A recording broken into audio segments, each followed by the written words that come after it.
PC Ghosh కాదు PCC నివేదిక అని మరోసారి రుజువైందని అన్నారు కేటీఆర్. కాళేశ్వరంపై హైకోర్టు ఇచ్చినటువంటి తీర్పు కాంగ్రెస్ కు చెంపపెట్టని విమర్శించారు. కేసీఆర్ చెప్పిన అంశాలను హైకోర్టు సమర్థించిందని అన్నారు కేటీఆర్. కాళేశ్వరం ప్రాజెక్టును నిర్లక్ష్యం చేసిన రేవంత్ రెడ్డి క్షమాపణలు చెప్పాలని డిమాండ్ చేశారు.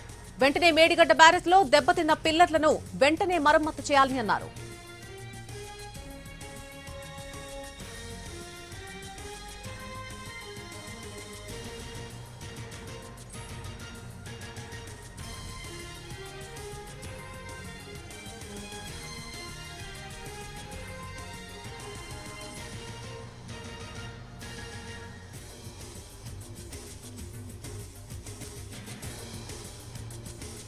పీసీ ఘోష్ కాదు పీసీసీ నివేదిక అంటూ మరోసారి రుజువైపోయింది అంటున్నారు కేటీఆర్. కాళేశ్వరంపై హైకోర్టు ఇచ్చిన తీర్పు కాంగ్రెస్ కు చెంపపెట్టని విమర్శించారు.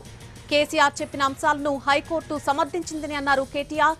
కాళేశ్వరం ప్రాజెక్టును నిర్లక్ష్యం చేసిన రేవంత్ రెడ్డి క్షమాపణలు చెప్పాలని డిమాండ్ చేశారు. వెంటనే మేడిగడ్డ బ్యారేజ్ లో దెబ్బతిన్న పిల్లర్లను వెంటనే మరమ్మతు చేయాలని అన్నారు కేటీఆర్.